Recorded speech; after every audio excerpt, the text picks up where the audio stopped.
O alemão tinha medo de nós, mas não do americano.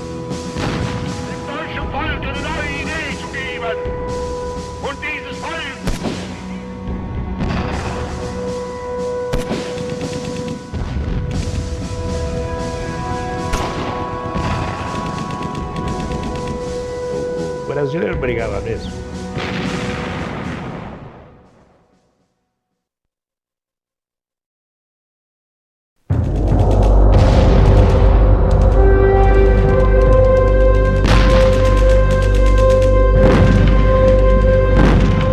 Agosto de 1942.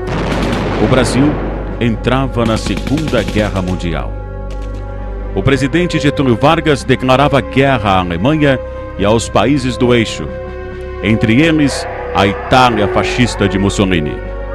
As Forças Armadas Brasileiras se mobilizaram e formaram a FEB, Força Expedicionária Brasileira, com soldados voluntários de todo o país e em boa parte do Rio Grande do Sul. Nos próximos minutos, vamos conhecer a história de um desses soldados, chamados à época de pracinhas. Nascido em São Borja, mas vacariano de coração. Vamos conhecer a história do capitão Rui Moura.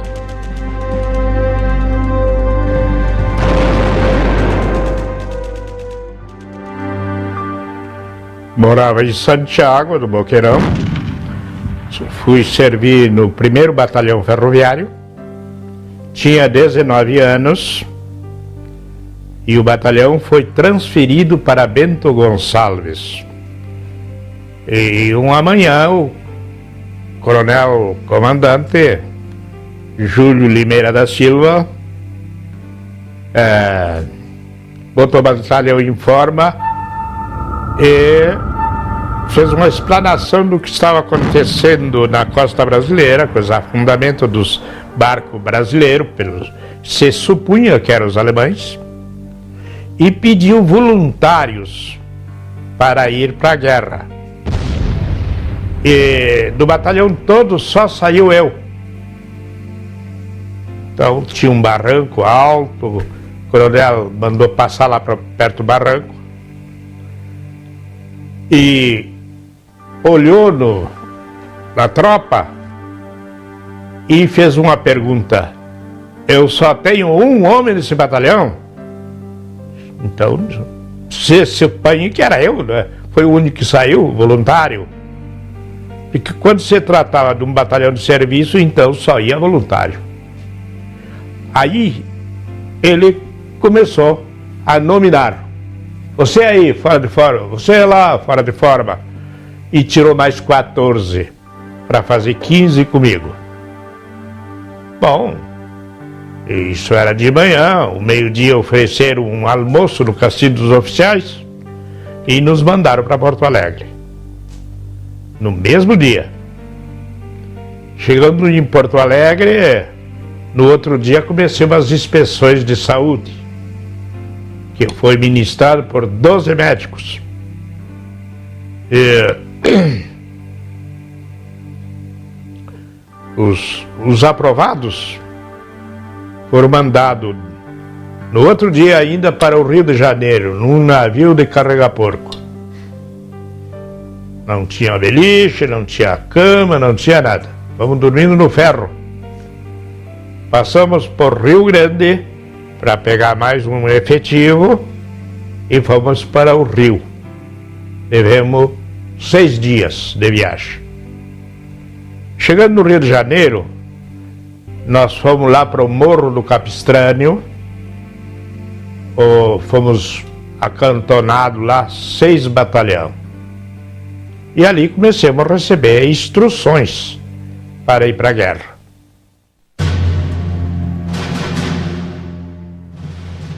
Durante os 26 dias de treinamento de guerra, os soldados passaram por muitas dificuldades. Houve uma revolta de uma companhia, porque um oficial mandou surrar um soldado de Cachoeira do Sul Porque uma bobagem, na hora do café, o cara tirou um pedacinho de pão e pegou no oficial de dia. Então originou isso. Enquanto eles foram a companhia foi para a instrução, eles amarraram o soldado num poste e surraram. E à noite houve uma revolta da companhia e era um capitão Rivadavia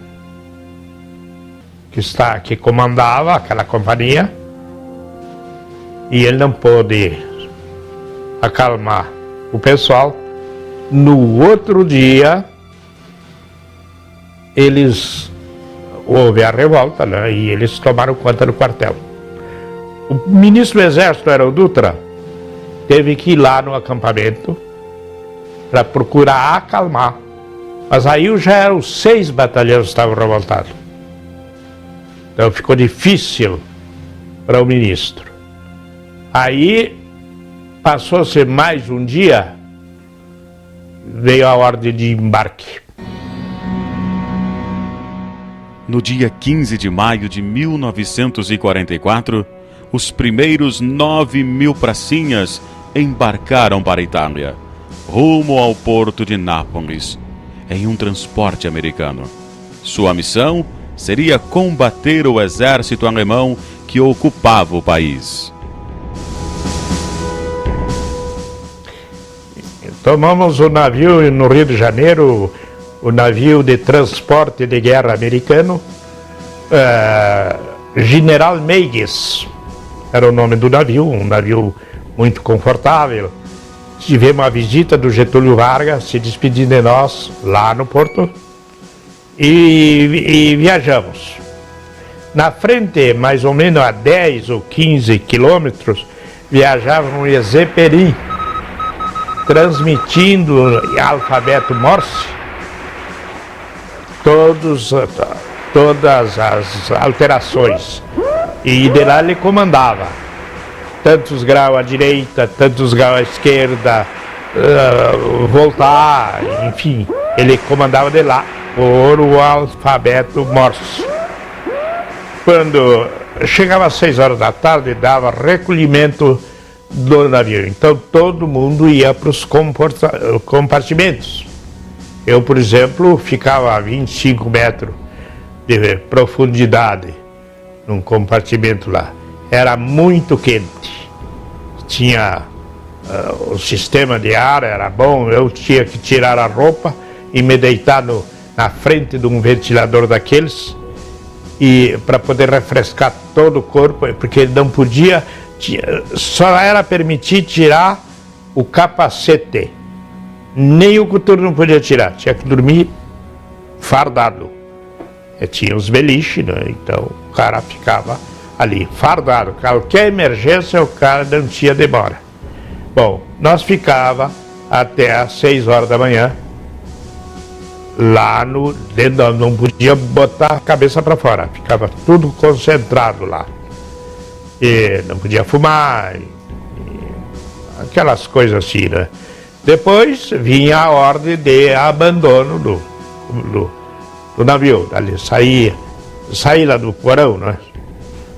Então aí nós ia para fora, tomava café, a refeição era 2 refeições só por dia, porque não havia condição de 3, que era o 9.000 homens, né? Então tomava o café e depois a janta. Não tinha 3 refeições. Mas era muito farto. Cesta de castanhas, laranja da Sicília, maçãs, tudo de distância em distância tinha. Lá em cima, na borda. E ali a gente ficava à vontade. Não podia soltar um toco de cigarro no mar. Nada. Qualquer coisa podia indicar que alguém passou por ali. E fizemos essa viagem, morreu 2 pessoas no caminho. A viagem, eles faziam as grades de aço inoxidável. uma placa que eles gravavam na placa toda o porquê que aquele cara ia viajando, para onde ia, quem é que era, tudo direitinho. E era preso naquela grade, punham o cara ali dentro e tinha uma comporta especial para não como é que se diz, para não se impressionar com aquilo, né? Em horas mortas da madrugada eles largavam pelaquela comporta os cadáveres. E aquilo era esquecido, ninguém mais falava daquilo, né? Durante os 32 dias, a viagem transcorreu com uma certa tranquilidade. Mas a chegada ao porto de Nápoles mostrou a face da guerra. Viajemos 32 dias, uma manhã, amanhecemos no porto de Nápoles. Vimos navios de casco para cima, virados, porque houve um combate, um bombardeio com 1.500 aviões lá nesse porto. Eles destruíram tudo. Bom, chegando em Nápoles, tinha uma banda americana de 250 figuras esperando. E atrás daquele tinha uns caminhão que era tipo vagão, levava 300 homens naqueles caminhões. 42 pneus. Dali nos levaram para uma polícia sanitária. Um frio bárbaro. Eles levaram em banho frio ali e uma polícia sanitária ficava guarnecendo para ver se todo mundo estava tomando seu banho. Dali nós saímos, depois eles vieram com umas máquinas para detetizar nós, para evitar piolhos, insetos, né?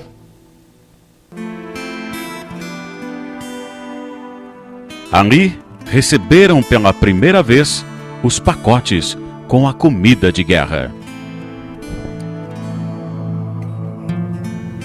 Saímos pelados da detetização e fomos para o almoxarifado, onde recebeu o fardamento e depois o armamento, e fomos até o Colégio das Freiras, que foi aonde nós ficamos acantonados. Lá nas freiras nós recebemos umas caixas, chamada caixa K, com alimentação de combate, para carregar com nós. Era alimentação de emergência. A tranquilidade da chegada durou pouco. Os alemães fizeram questão de recepcionar os nossos pracinhas. No primeiro dia que chegamos, fomos bombardeados, porque nós ocupávamos o estabelecimento das freiras. Eram 4 edifícios de 6 andares. E lá fomos bombardeados. E no outro dia já fomos evacuados de lá. 3 dias depois, começava o deslocamento para a frente de combate. Primeira parada em Livorno, onde se juntariam aos batalhões americanos e australianos que combatiam na área. Fomos para Livorno, para Staffoli, 3.000 homens. Era um centro de recompletamento pessoal. Então, quando morria, digamos, tinha sempre 3 pelotões. Pelotão A, B e C. Morria lá na linha de frente, digamos, 10 soldados, 5 sargentos, 2 oficiais. Então, eles tiravam, sempre tinha o pelotão A. O pelotão A era o que estava sempre pronto para suprir isso. Então, eles tiravam daquele batalhão, daquele grupo, tiravam os homens que precisavam, mandar para a linha de frente e da tropa tirar o outro para suprir o que tiravam daqueles pelotões.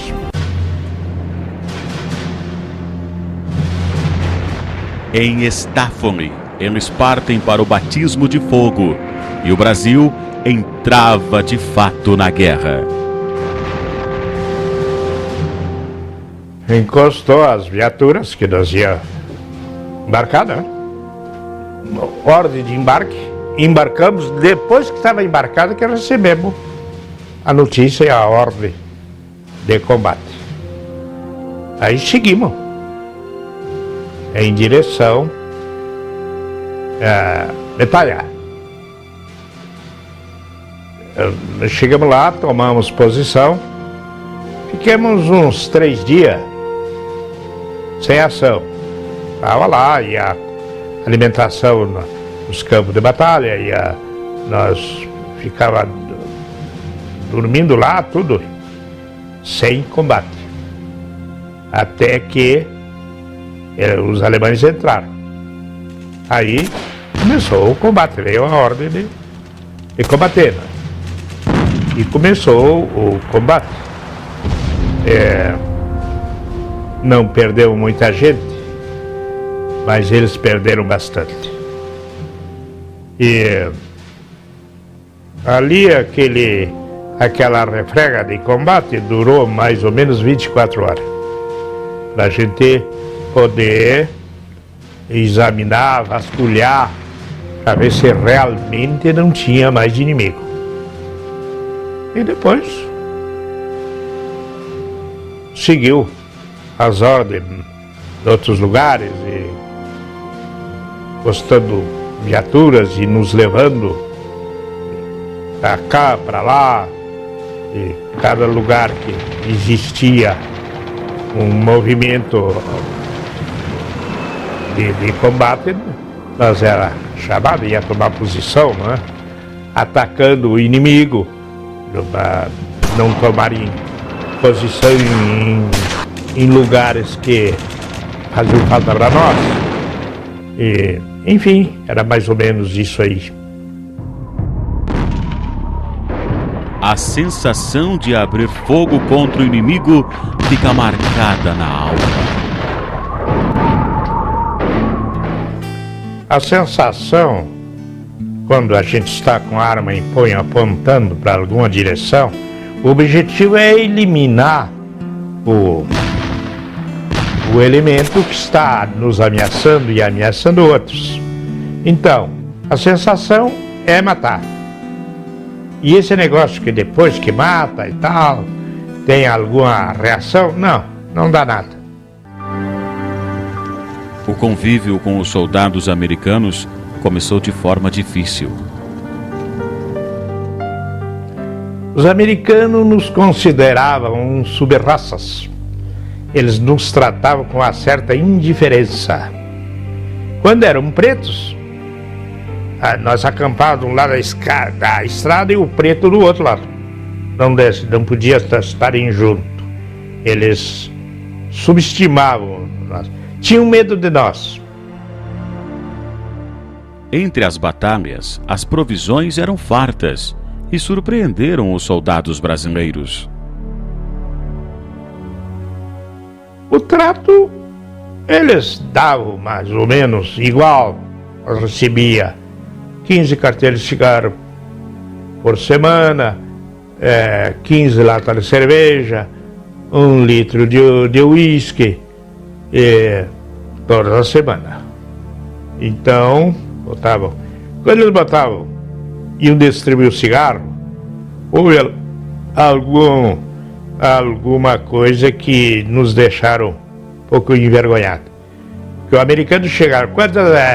2 carteiras para cada um. Eles não iam lá, alcançar 2 carteiras. Eles amontoavam o cigarro, uma pilha de cigarro lá, e o cara ia lá, o americano. Sempre eles iam na frente. Pegava as 2 carteiras e ia embora. Quando chegava o brasileiro, já botava uma, não sei, outra no bolso e tal. Quando chegava, faltava uma cesta, não tinha mais cigarro. O brasileiro, então eles, para o brasileiro, alcançavam na mão. E para o americano, não. Mas logo o soldado brasileiro mostrou o seu valor.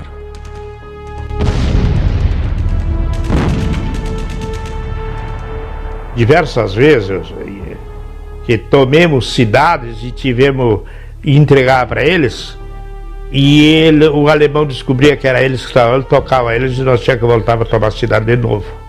Ocorreu isso lá.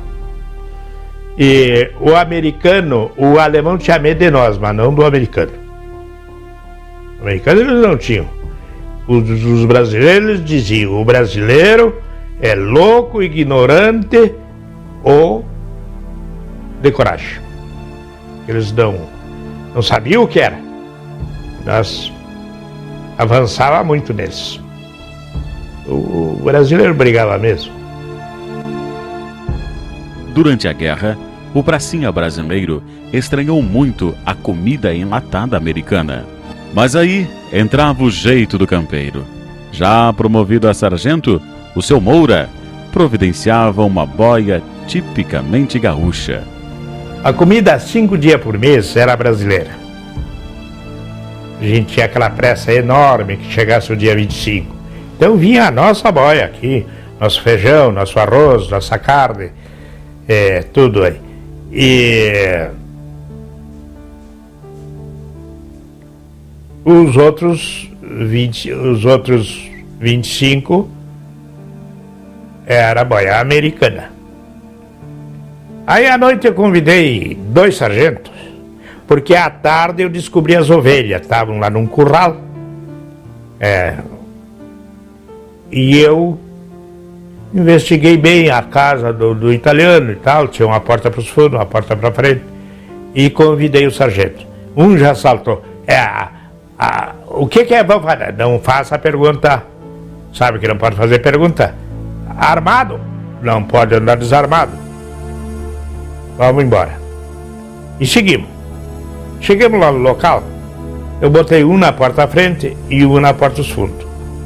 Digo: não procure, sem violência. E eu fui lá no curral, escolhi a ovelha. Eu como fronteirista e tal, né? E conhecedor. Uma ovelha violenta, não, a nossa é muito humilde. Eu entrei no curral, o carneiro velho me deu uma cabeçada e me atirou lá no meio das ovelhas. Digo: para, rapaz, olha a violência. E eu entrei no rebanho. Fiz o teste. Sabe como é que a gente vê se é gorda? Ali no tronco do rabo, onde prende no corpo da ovelha, a gente dá uma tenteadinha ali, bem maciozinho, né? Ali que tem a graxinha, né? Bom, dei o sinal. Mas era um burro do carneiro. Aí veio os meus companheiros, tivemos que fazer amarrar ela, se meter um pazdinho pro meio, porque era pesado. E era meio longinho. Bom, foi embora com a ovelha. Chegando lá, dispensei os companheiros e fui lidar sozinho com a ovelha. Carnei, preparei o churrasco, tudo direitinho.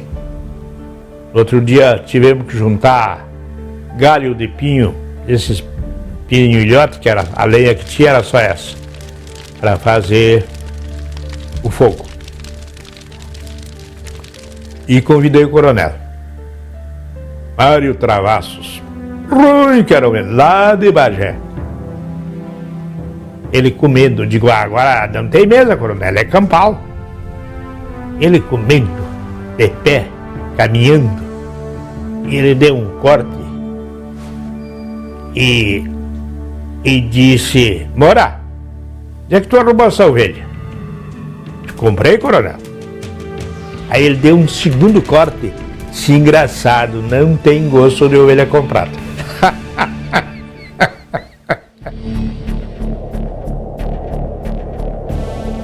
Outro fator que conspirava contra os pracinhas era o clima europeu, muito mais frio que o nosso. O equipamento de combate previa todas as situações, contando com alguns itens curiosos.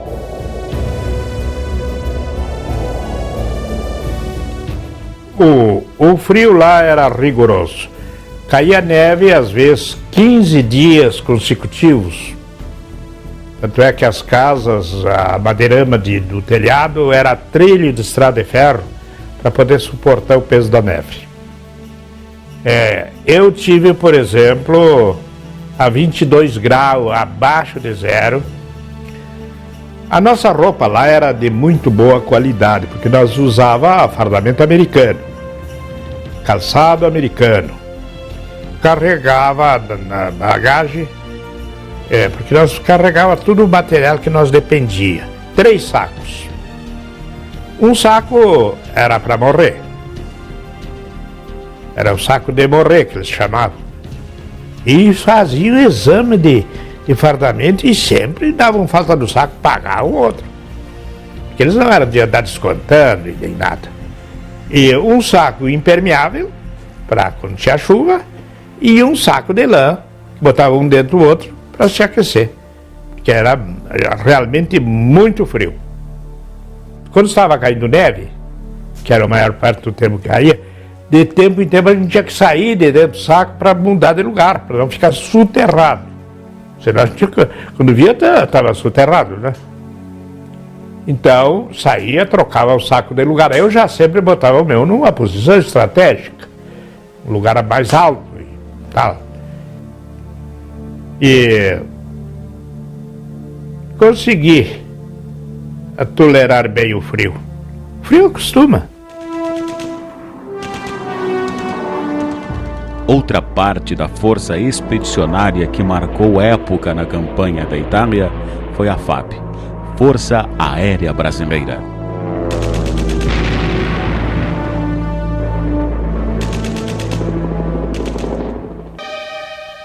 Era muito bom o relacionamento, tanto é que nós preparávamos o avião para os pilotos. E tinha a ordem de combate para eles, então a gente, quem preparava o avião, posição, local, tudo era nosso. Entregava. Até tinha um piloto muito engraçado de Santa Maria, Pereirão. Ele acariciava e conversava com o avião. Dali veio aquela imagem de avestruz que tem aqui no meu distintivo, que era a Sentapua. Sentapua era a aviação, fumando do exército, e a âncora era da Marinha. E nós tínhamos muito bom relacionamento. É o caso que eles não eram muitos, que naquele tempo a aviação era muito pobre, de tudo. Agora lá fizeram fama, ficaram famosos pela bravura. O americano, o alemão dizia que dava para brigar de baioneta calada com os aviões dos brasileiros, que eles vinham tão baixo que dava para alcançar com a baioneta.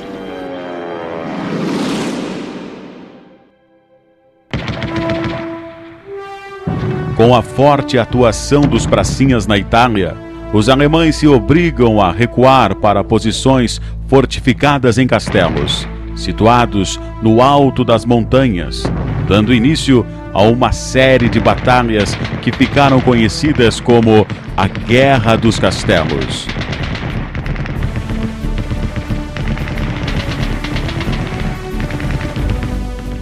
Ocorre que os castelos eram localizados sempre em partes mais importantes do local da cidade, onde moravam as personalidades maiores. Então, o americano, os lugares mais perigosos, mais guarnecidos, eles largavam os brasileiros e eles ficavam fora. Botavam os brasileiros na frente. Então, os brasileiros foram tomando os castelos e o americano foi ficando fora. Mas só que a fama ficou para os americanos. Os brasileiros não eram os brasileiros.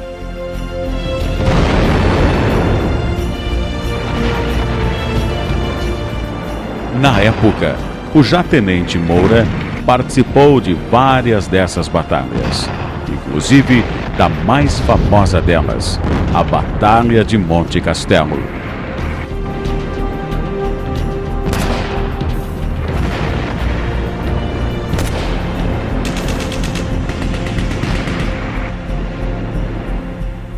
Castelo Novo, participei de 2 combates. Castelo Franco, participei de 1. Depois, então, fomos lá para o norte mesmo da Itália, onde tinha Fucecchia, Porretta, e fomos para Monte Castelo. Mas lá em Monte Castelo, nós fizemos diversas investidas. Não foi num combate nem 2 que nós tomamos Monte Castelo. A tomada de Monte Castelo foi marcada por combates sangrentos. Foram necessárias várias investidas para obter-se a vitória. E as histórias desta batalha se multiplicavam dia a dia.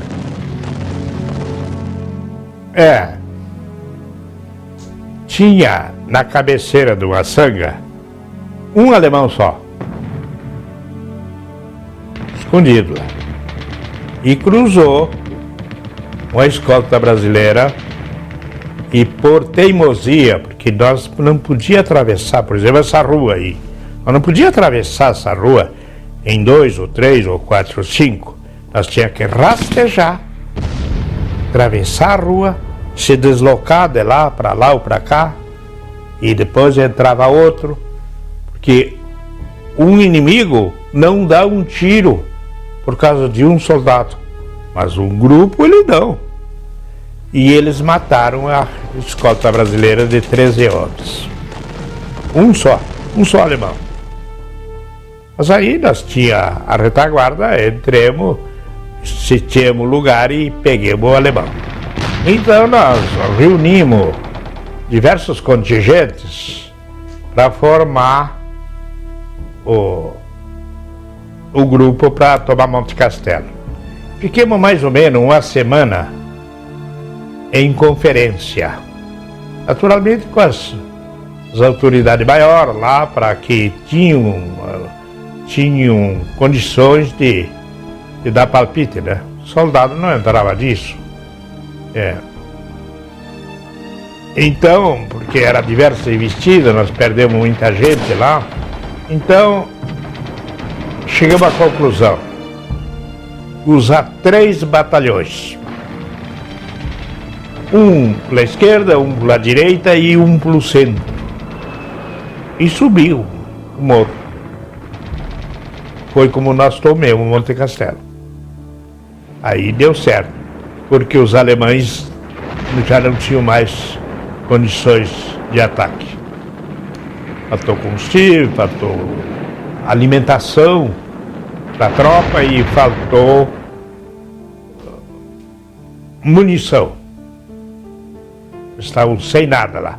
E nós atacamos todos os flancos, não deixava entrar nada.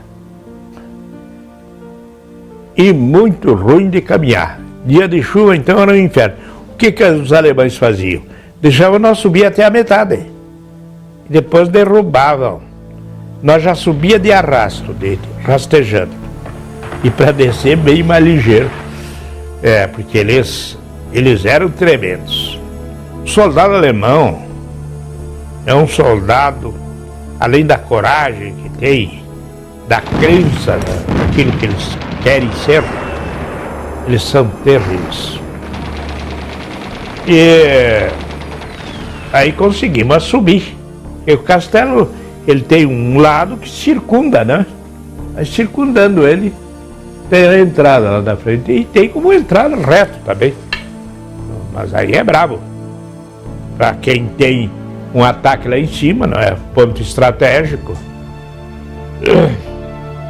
Depois que nós estávamos lá em cima, aí foi muito fácil. Tomamos conta dos abrigos deles, dos rock and roll. Durante as batalhas, era comum a tomada de prisioneiros. Seu Moura viveu várias experiências e conta algumas.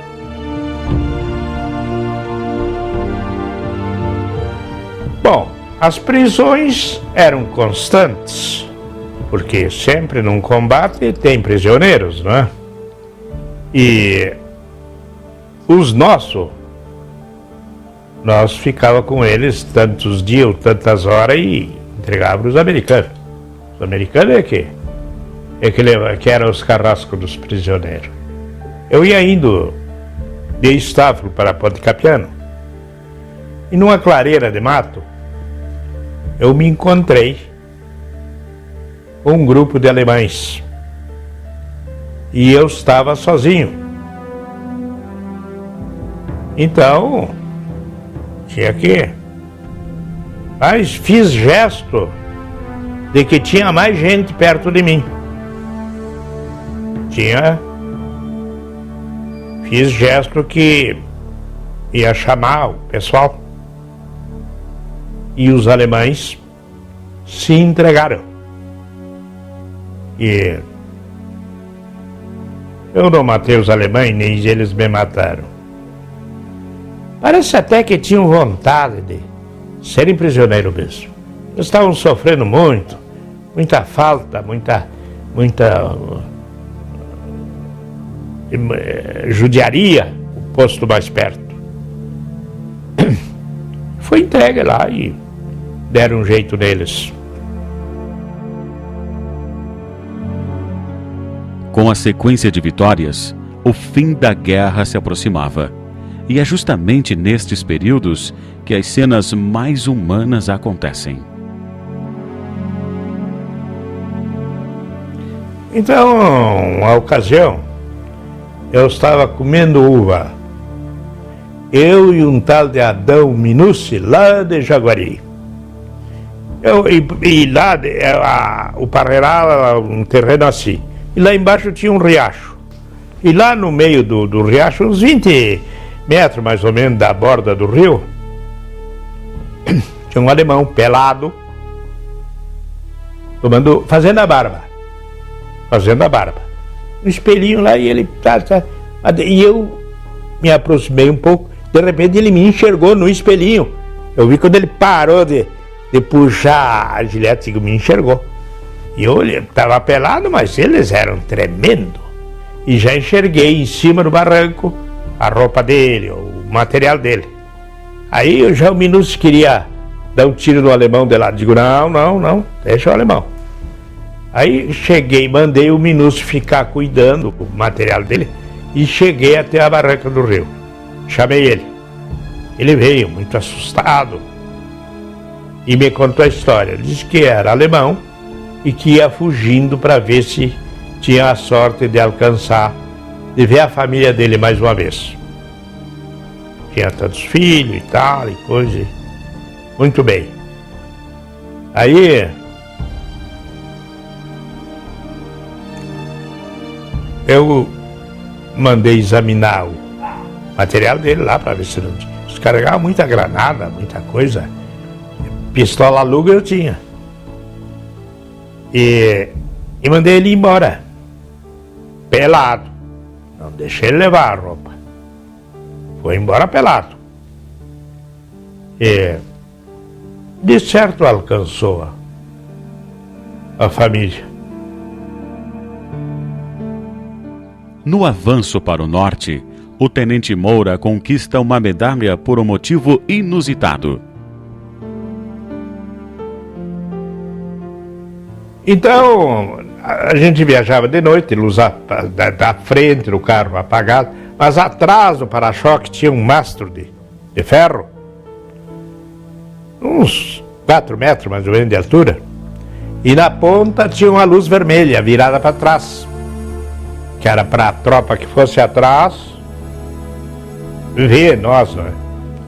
E toquemos uma velocidade para a noite. Não era muito, não. Mais ou menos 2.000 homens. Estava na... E o alemão passou primeiro e desmanchou a ponte. Desmanchou a ponte a uns 10 metros da borda da ponta para o meio. Era um rio bastante caudaloso. Era um segmento do Reno.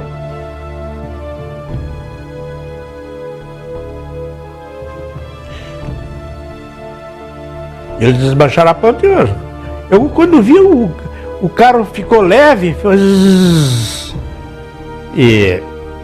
e caiu no rio. Eu não me desfiz nem da minha metralhadora. Mas um americano, não sei se caiu mal, era ruim, ou se assustou, ou não sabia mesmo nada de natação, que isso era difícil. Estava morrendo, afogado. E eu agarrei ele para os cabelos e segui, mas segui já para o outro lado, para a borda do rio, para o outro lado. Quando eu cheguei lá do outro lado, já tinha companheiros lá aguardando, né? Aguardando, foi uma movimentação muito grande. E aí que eu fui condecorado com a Estrela de Prata, é uma condecoração muito importante do 5º Exército Americano. E eu estava adido militar do 5º Exército. Então, fui condecorado. E eu tenho 5 condecorações de guerra. O americano se salvou, eu fui condecorado, e mais ou menos termina essa história por aí.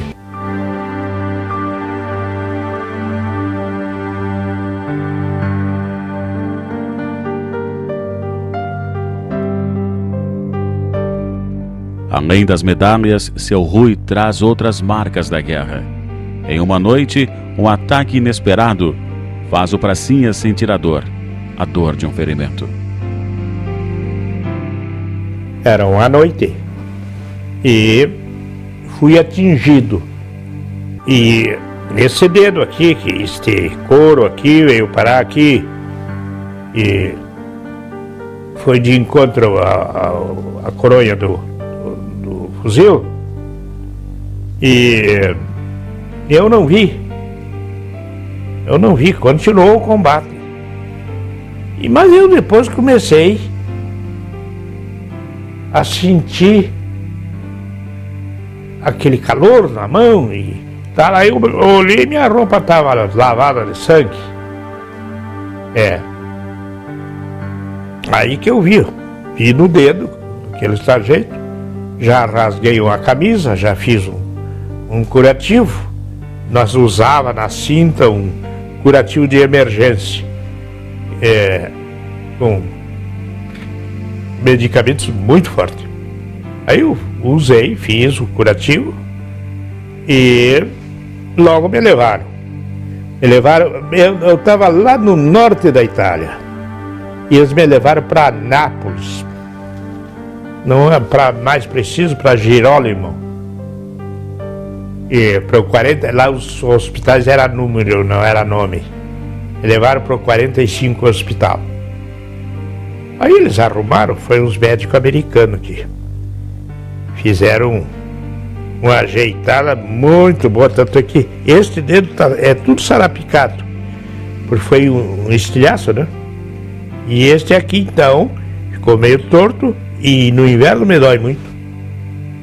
Ele não sarou.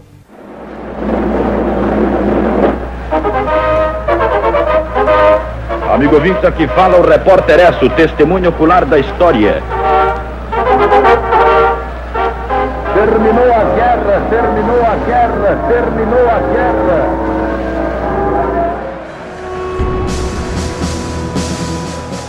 No dia 8 de maio de 1945, termina a guerra na Europa. Seu Rui e outros pracinhas recebem a notícia. Bom, quando terminou a guerra, foi às 4h da tarde, de dia 8 de maio de 45. Eu estava me recuperando desse ferimento. Eu estava em liberdade, saía todo dia do hospital e tal, ia à rua fora, e indo visitar uma namorada. E vi aquela bateção de lata e barulho e foguete. Digo, mas o que é isso? Aí cheguei até numa estação férrea, digo, que barulhão esse aí, que baderna é? Terminou a guerra. Ah, terminou a guerra, é? Até voltei pro quartel. E aí, o outro dia, era uma coisa impressionante, todo mundo trabalhando, reconstruindo aquilo que nós destruímos, parreirais, casas, e aquelas mulheres do topo daquelas casas sentando tijolo, porque lá as italianas são pedreiras também, né? E eu me recolhi imediatamente eles começaram a levar o pessoal para o centro de recompensamento pessoal, para já providenciar imediatamente o embarque. Aí nós fomos para Vômero. Se acantonamos lá e começou a preparação para o embarque de volta. E fiquemos lá, eu acho que um mês ainda. Eles foram fazer. Depois Portugal ofereceu uma viagem para nós, para Portugal, para o primeiro escalão. Primeiro escalão, fazer uma chegada em Portugal. Fomos muito bem recebidos lá. Bueno, embarcamos e viemos embora em 2 navios, porque um só para as mulheres prisioneiras e as enfermeiras, para não vir junto com os homens. E largar aquela bagualada junto com as mulheres não andava. Aí viemos embora. Chegamos no Rio de Janeiro. Foi trágico. Estavam derrubando o Getúlio naquele dia.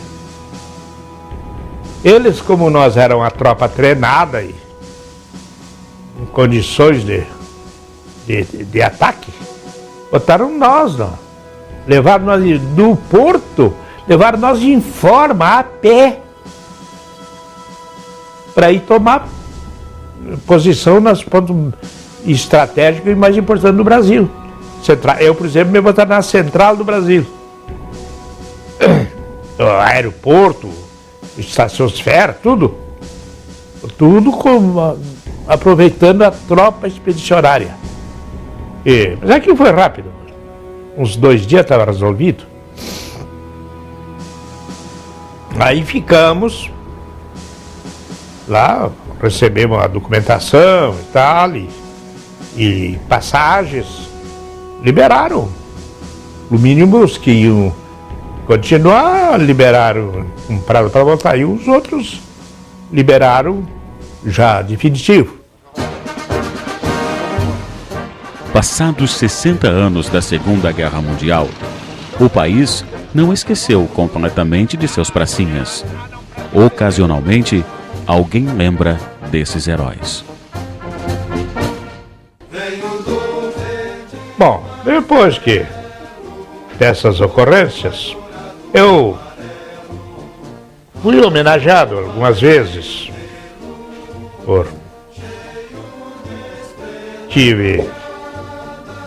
fui convidado pelo ministro do Exército para Brasília, fui muito bem recebido. Fui recebido na Associação dos Ex-Combatentes de lá. Aqui em Vacaria, eu sempre sou convidado para todos os dias importantes. Semana da Pátria, Semana Farroupilha, enfim, sempre fui convidado por diversas entidades, a prefeitura, pelo senhor prefeito, sempre o batalhão daqui, a Secretaria de Educação. Eu não tenho queixa, eu sempre fui bem homenageado. E a minha história de ex-combatente, ex-pracinha. É isso aí.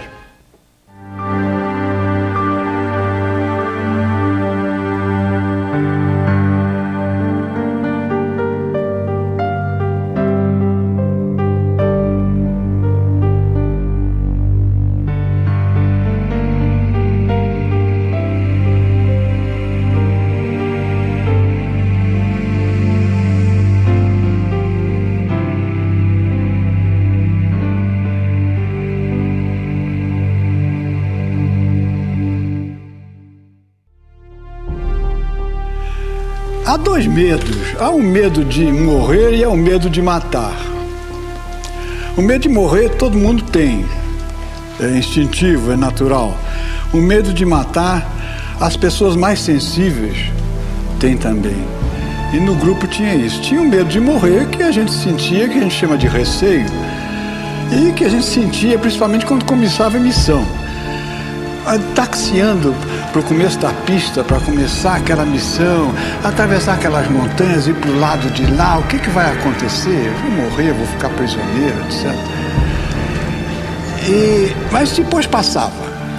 Quando começa a ação, quando a gente começa a atirar, quando começa a manobrar, esse medo, esse receio no piloto de caça, em geral, passa. Mas tem o medo de matar. É aquele que se sente mal quando mata, que chora de noite porque matou e que tem vontade de desistir de todo. Não faço mais isso. E o americano, o alemão tinha medo de nós, mas não do americano. Os americanos eles não tinham. Os brasileiros eles diziam: o brasileiro é louco, ignorante ou de coragem. Eles não sabiam o que era. Nós avançava muito neles. O brasileiro brigava mesmo.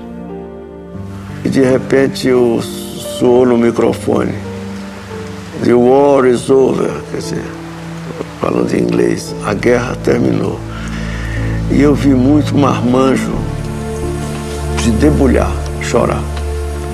Era o fim da guerra, era o fim de uma matança cruel, injusta como o diabo.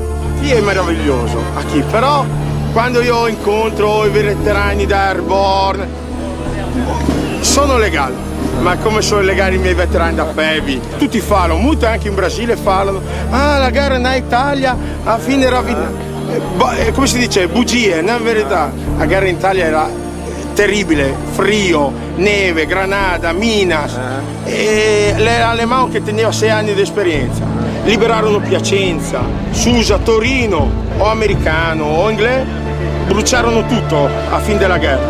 O brasileiro limpiarono e donarono agli orfanotrofi. È un veterano brasileiro, è grande di corazione e un grande combattente. La Cobra va sempre fumando.